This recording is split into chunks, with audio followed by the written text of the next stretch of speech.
Hello folks and welcome to Paddock Pass, your pre-race edition for the 2018, it's 18 isn't it, Austrian Grand Prix. Doesn't seem 2 seconds since we left Circuit Paul Ricard, and that's because it's not. Some of us have gone home in the intervening period, some of us have not. The majority of teams have driven straight here. Some teams opting to use their nous, Red Bull and Toro Rosso for example, and Williams using very different motorhomes this weekend. Everybody else packed up in the driving rain on Sunday night, put it all on the trucks, drove straight here, and have spent the last 48 hours rebuilding everything here in the Styrian Alps, in Spielberg, not far from Zeltweg. Graz is about 40 minutes to an hour in that direction.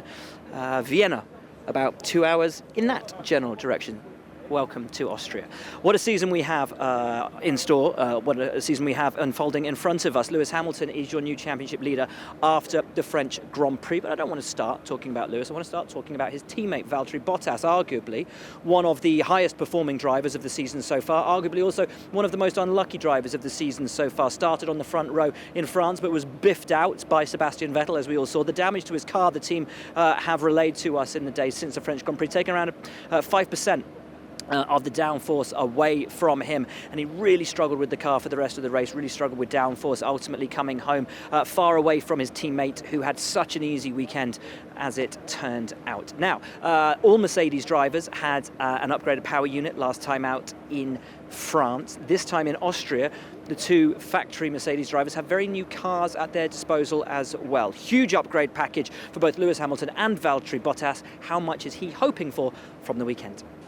Well, hope it's massive. You know, it's we'll of course have to find out. But yes, on paper, it's a decent upgrade, which is very much needed, like any small gain this year. So yeah, looking forward to try it out. And yeah, even last weekend with the new engine, it was positive. But because now, yeah, even with engines between us and Ferrari, the margins are very, very small.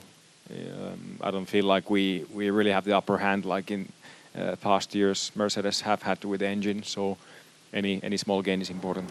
So, from Valtteri down here to Red Bull Racing. Now, one of the big topics of conversation, as we always get to at this part of the season, but it's come a little earlier, thanks mainly to Daniel Ricciardo, is of course silly season drivers, where do they go next year? Valtteri Bottas, we are 90% sure is bolted on for another Mercedes deal next year. He will stay as Lewis Hamilton's teammate. I'm pretty sure, and have been for most of the season, that Daniel Ricciardo is going to stay at Red Bull Racing. His other options don't appear to be that promising. As we said, we think Valtteri is going to stay with Mercedes, so that cuts that one out. Ferrari seems less and less likely as the weeks go on. McLaren is the latest one, and it was as we were arriving in France that these rumours started to swirl, because Helmut Marko had said they'd received an offer, 20 million, we understand, for Daniel Ricciardo's services. But would Ricciardo want to go to McLaren? Would he want to leave Red Bull? Well, Red Bull have taken on Honda engines for next year. Does that make Daniel want to stay? Does that make Daniel want to leave? All of these, fairly big questions that Daniel needs to answer. I think we're getting close to a proper answer. Christian Horner told us in France he doesn't think Daniel's going to leave. He sees no reason why Daniel would leave. It doesn't make much sense unless he wanted to do a Michael Schumacher, a Lewis, a Seb, take a team and build it around him. Now, he could do that at a McLaren. He could do it at a Renault. I don't think he's going to go to Renault, but But would he risk that? Would he risk leaving Red Bull? Don't know. This is Daniel, his thoughts on coming here to Austria. Of course, it's a Red Bull's home race, one they always want to win, but also on that imminent decision that he needs to make, or has it already been made for him, as to where he races next year and beyond. Coming here, I think, we're pretty excited. I think just for the next few, it's going to be cool. Max podiumed here 16, I podiumed 17, so even when maybe we feel the car hasn't been as competitive, we've still managed to find a way on the podium here. So, try and do it this year with probably a better car. And there's obviously a lot of buzz around you at the moment. Beehives everywhere. Exactly. Yep. When are you hoping to announce what you're doing next year? And are you finding are your options narrowing? It's kind of, I'll be honest, at times it feels like they're narrowing, and then all of a sudden you feel like something opens, and then it's done a little bit of this. So I think for these reasons, it's probably been good that I haven't rushed into something, or I'm just, as I said from the start, like I'm not trying to, I guess, play games as well. I just feel I need every bit of time that I'm using, to really understand, I guess where I want to be and what's possible. So, from a personal point of view, if the situation came up and it was in front of me and I said, yes, that's what I want to do, if that happened before August, so I could then go on holiday with a clear mind, that would be probably the ideal. But if it takes longer, it takes longer. It won't make or break me as a person, but I think my August break would be a little bit more nice if I'm not kind of checking emails and going on my phone too often. Interesting stuff from Daniel about where he drives next year. As I said, I think he's going to be at Red Bull. I don't think there's much question. But there is a question down here at Ferrari. Sebastian's not leaving, of course not. But with Kimi, where does he go? He was much better in France than we've seen of some races recently, but to me, he only really got that fire in his belly once that chance of a podium presented itself with the problems that afflicted Daniel Ricciardo. That's when he really got that bit between his teeth and started hunting him down. Has he lost that fire? Has he lost that motivation with so often being used as, one might argue, cannon fodder? Does he have an equal opportunity? Does he have an equal chance to fight? There are rumours that have come out this week that Kimi Raikkonen's future may not solely lie in the hands of Ferrari, that there may be an offer on the table from McLaren for him to return there. Yes, McLaren pitching for Daniel Ricciardo, or Kimi Raikkonen, or both. It's an interesting one. Let's talk to Kimi, though, about that race in France. Let's talk to Kimi about his future, his motivation, all the things that Kimi loves to talk about. Obviously, we had two races, not the greatest before, and obviously there's few times that we didn't finish, but not much I could do about those. But yeah, if you take big picture without any issues, I think we done not too bad. But obviously we have some work to be done to tidy up Saturdays to make life a little bit easier on Sundays.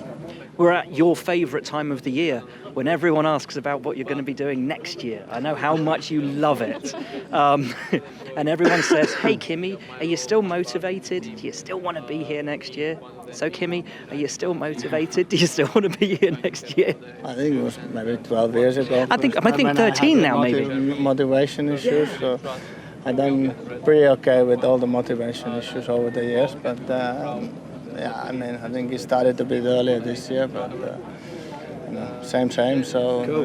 We'll see what happens. And I wouldn't be here if I wouldn't enjoy. I wouldn't waste my own time, and after that, everybody else. If I wouldn't feel like I can do it, then I enjoy it. Some talk that Charles Leclerc might be being lined up to replace you. Potentially, you might go back to McLaren.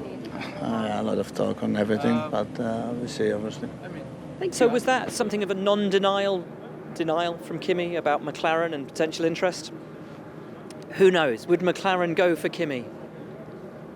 Partnering him with David Coulthard, maybe, or Mika Häkkinen. Who knows? McLaren are going to have an IndyCar team next year. Maybe they'll field Johnny Rutherford and David Hobbs. Who knows? I'm not saying that Kimi's too old and past it, but it's like, how far back do you go? I don't know. Or will he stay at Ferrari? And the reason that there's a question about Kimi, will he stay at Ferrari or not, is because Charles Leclerc is doing such a phenomenal job at Sauber that a lot of people think that he is, well, they already know, obviously, as part of the Ferrari Young Driver program, that he's in that system. He's the ordained next generation. But is that next generation ready for Ferrari Formula One team, the biggest pressure in the sport? Is he ready for that next year already? Some would argue that he is. Some would argue he's ready for it already. There was an interesting moment in France last time out, which wasn't caught by the cameras, and it was as Charles came into the TV pen after the race. And I relate it back to my erstwhile colleague, Steve Matchett, always brought up, and I can't remember the year in particular, but it was when Fernando Alonso had won in Monza, and Seb, who was racing for Red Bull, was alongside him, and Fernando kind of put his arm around him and, pointed down to the crowd and sort of gave him this, all this can be yours kind of sign. And it was the moment that Steve Matchett was always sure that Sebastian's head clicked from I'm a Red Bull driver to I want to race for Ferrari. And I think there was a similar moment in France. Was Charles came into the pen, and Sebastian walked up to him, and he put his hand on his shoulder like that, and just kind of patted the side of his head like that, and had a really a good look into his eyes. Really just looked him in the eyes and gave him a real talking to. And it seemed to me like he was giving him this huge, well done, kid. You've done great, and you're going to be part of this one day, and just keep doing what you're doing, and you're going to be driving for Ferrari, and it's going to come sooner than you know it. Just had that feeling for me of a passing of the flame, maybe, or maybe I read too much into it. Let's move back over this side to Red Bull and their junior team, Toro Rosso. We've talked a lot about Pierre Gasly and how brilliantly he's been doing this year. A guy who's gone under the radar a little bit is his teammate, Brendan Hartley, who has also been doing a phenomenal job this season. But due to engine problems or some things massively out of his control, the results haven't quite been there. But big upgrade package for Toro Rosso this weekend, and it's not going to Pierre, it's going to Brendan. We've got a new front wing, nose, bits of the floor, some other aerodynamic parts. So we're pinning our hopes on a good step in performance. If that happens, I think we should be aiming for points. Although I've said that for the last couple of races, it hasn't turned out for one or two reasons, but there's no reason that we can't be fighting in the top 10 this weekend. Your feel with upgrades was one of the things that immediately impressed the team. I remember in Austin last year, you'd been in the car for I think a sum total of about 20 minutes before they started chucking upgrades on it, flow-vis all over the place. What is it about you, your style, the way that you drive, that allows you to just get that feel and the confidence in it to be able to draw the most out of upgrades as soon as they're put on? I guess all the drivers are trying to do the same, but I guess I have a lot of experience for a rookie. I'm 28 years old, so I've been in projects before when we've developed a car, so I like to feel like I have a good input on all the development, but I think all the drivers are trying to do the same job, and I think tomorrow is my turn to get the air updates on for Friday. Last time it was Pierre, but let's see if they do as we hope. It's the first time we see them on the car. So from one team having a tough time of it, well, an up and down time of it, shall we say, at Toro Rosso, to a team having a really hard time of it. Williams weren't last in France, but only because Fernando Alonso's McLaren had such a torrid time of it. Williams are not good. They're really not good right now. And there is no real ray of sunshine on the horizon for them. In France, we spoke to Sergei Sorokin and we asked him, how do you think you're going to do this weekend? And he just blasted out laughter at us. And it's a similar thing this weekend. I like talking to Sergei. I think he's a very insightful guy to actually have a chat with. So we spoke to him earlier today, just about where the team finds itself here. And let's not forget, this is a circuit that has suited Williams so well in recent history. But they come here with a car they know wasn't good in France. They know it's probably not going to be great here. They know it's probably not going to be great in Silverstone. Really difficult times down here at Williams. It's not going to be easy. I think it's been quite tough already last year for our team. Obviously, being it back-to-back to Paul Ricard, there is not enough time to bring significant upgrades on the car, so I wouldn't say we will be that much better than we've been in France.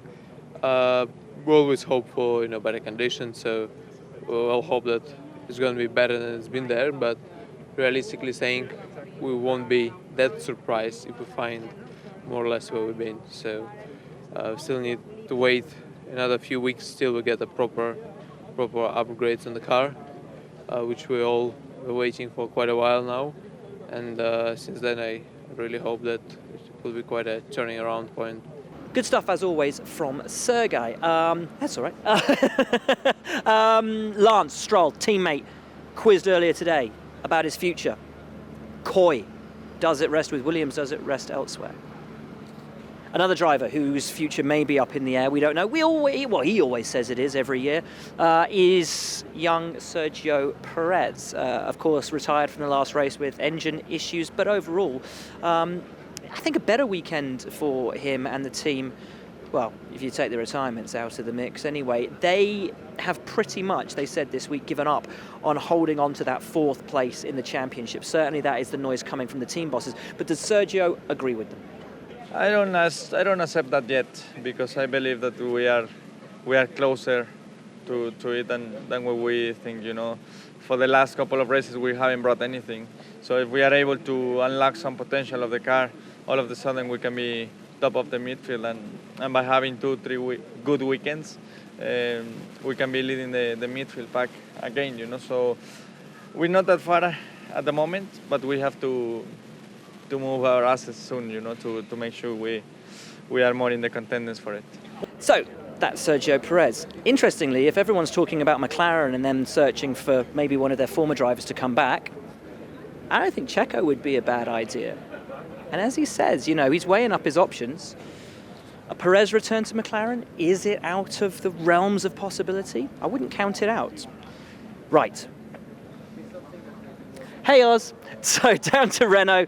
I think probably one of the few teams who really aren't looking at changing their lineup, other than the top guys like Mercedes, who we reckon will stay the same. Red Bull, and we're actually hearing rumours today that Daniel has inked a new deal on the same terms as Max Verstappen, same money, same level at the team. No overall number one. That's the rumours coming out of Italy today, and potentially no change at Ferrari. Who knows? Anyway, Renault, they don't want to change.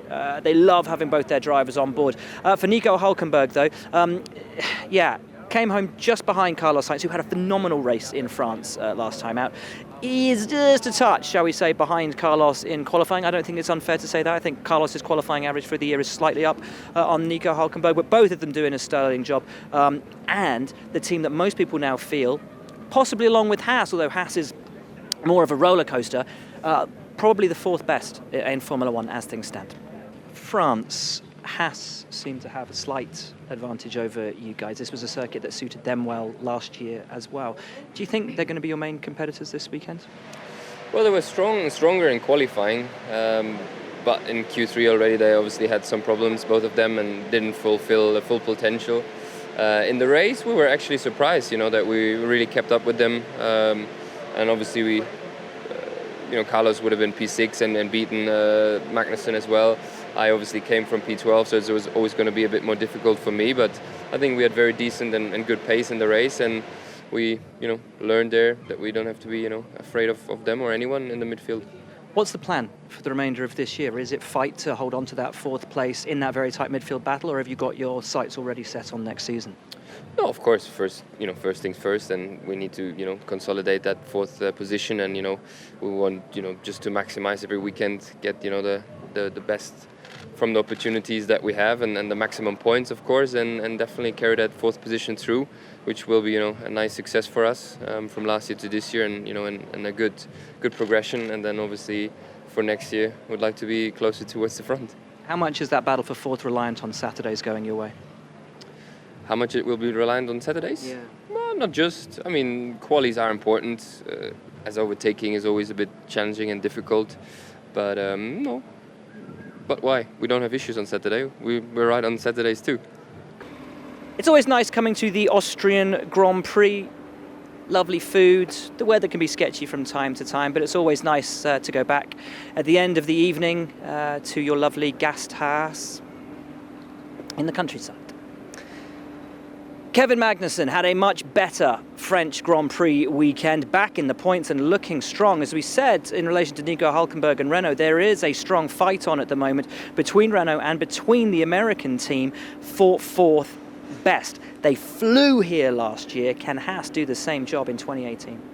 We know our car is good in the high-speed corners, and this track has more high-speed than low-speed corners, so hoping it's going to perform well. We were quite happy here last year, so we're obviously positive.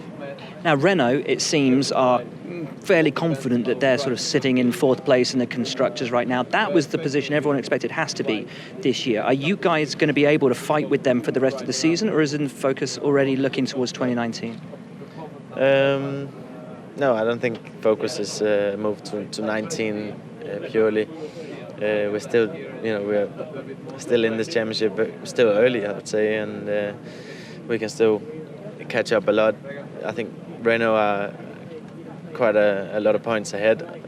I think on performance we've been on par with them, but they've been more consistent and scoring points. So we just got to catch up and get the best result we can in the Constructors' Championship. And obviously you need both cars scoring points. That's not been the case over the other side of the garage for a number of reasons. You're the guy's teammate, and obviously your first job is to beat him. But is there anything that you can do? Is there anything that you do? I mean, do you guys talk? Do you spend any time together? Do you sort of say, hey, dude, come on, it's going to come good at some point? What's the relationship like there? Because obviously you're out there for yourself. But for the team, you've both got to be firing on all cylinders. Yeah, exactly. It's important to have two cars scoring points, and I'm sure we will have that. Roman is a fast driver, so he knows how to race. I'm sure he's gonna turn it around. But hoping that we can both score points this weekend. Now, it wasn't an easy French Grand Prix for McLaren, and their form really seems to have dipped of late. Fernando, post-race, came to talk to us, was asked after he spoke to us, how do you keep your positivity? And he keeps smiling so much.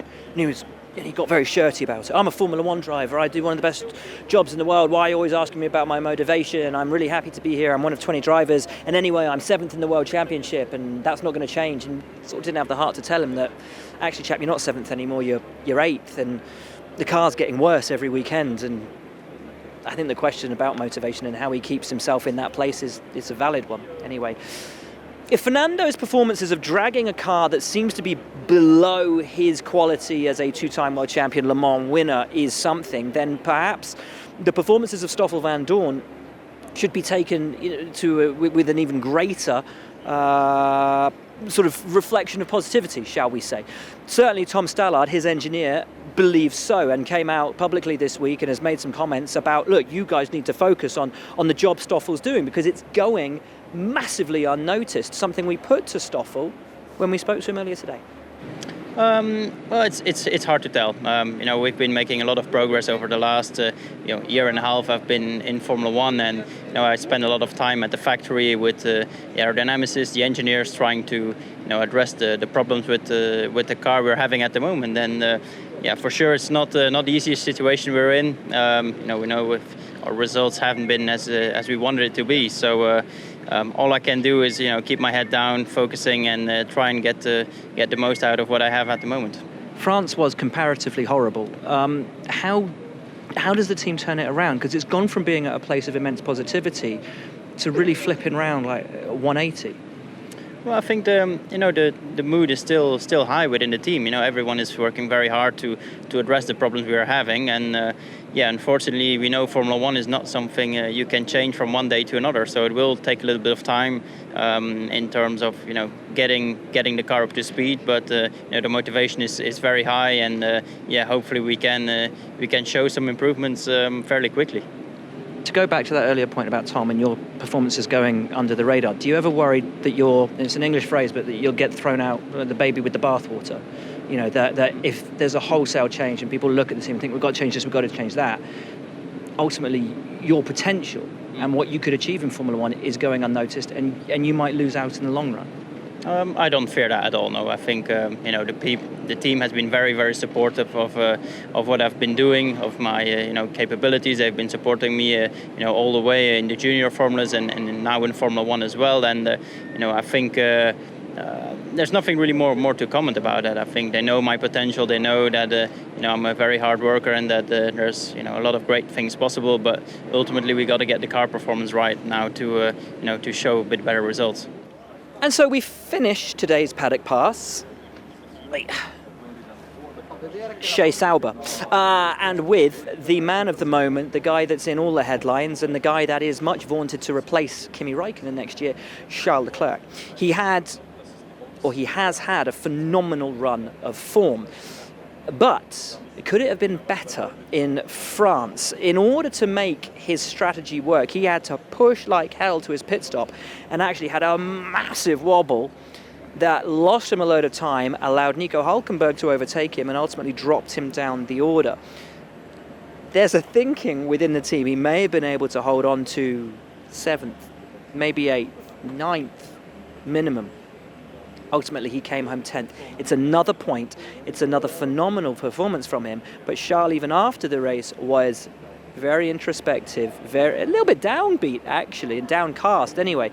A reflection of the maturity of the man and the perfectionist that exists inside him. Let's spin around quickly because he's having a quick chat here. A guy who on Friday night was so lost with the car, he stayed until, I think, way past midnight in France to get on top of the car with the team. It's the makings of a world champion in that kid. Everybody feels it here. Anyway, where does he think he could have finished in France without that little moment that ultimately cost him so dearly?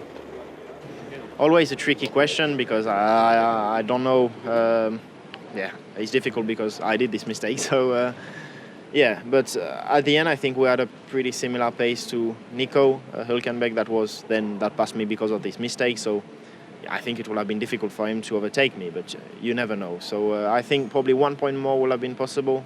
But at the end, as I said before, thinking about it again after the race, yes, it was a mistake, but on the other hand, I've pushed like crazy all race to manage this result, and our race pace was very strong. So it happens to do a mistake sometimes, especially in this circumstance where we didn't have to do much tire saving or anything, and we were just doing quali laps every lap.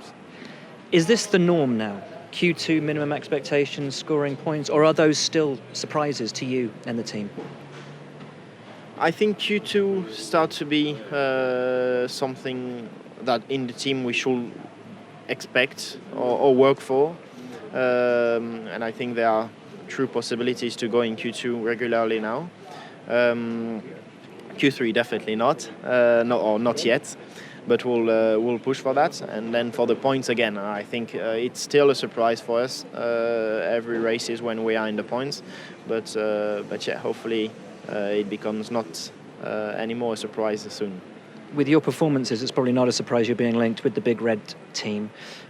Do you read the press? Do you read the media? And if and when you do you read it and go, wow, how did they find that out? Or do you say, where on earth did they get that from? I always do read because it's always something that has interested me, and I've always done since the beginning of my career. I don't have any particular thought about it, but the only thing I'm trying now is to focus on this year. As I said, I keep repeating myself, and I wish I could bring you anything new, but I think it's very important for me to focus on this year and not being distracted by what could possibly happen next year. Hopefully I'm continuing to do this kind of job like we did in the last races, and we'll see. And that's your lot from Paddock Pass. If you're wondering why the rain jacket, it was bucketing down earlier today, and it promises to do exactly the same thing tomorrow. Rain is forecast all day Friday. Saturday, sketchy, maybe turning bright. Sunday, potentially bright. It's going to be an up and down weekend from a weather perspective, whatever happens. Some of these guys praying for rain for Saturday and Sunday. Can it be? Could it be? Will it be the first wet race of the season? Only time will tell. Great to be back in Austria. I'm going to go and fill up on schnitzel. For now, though, that's your lot. See you later.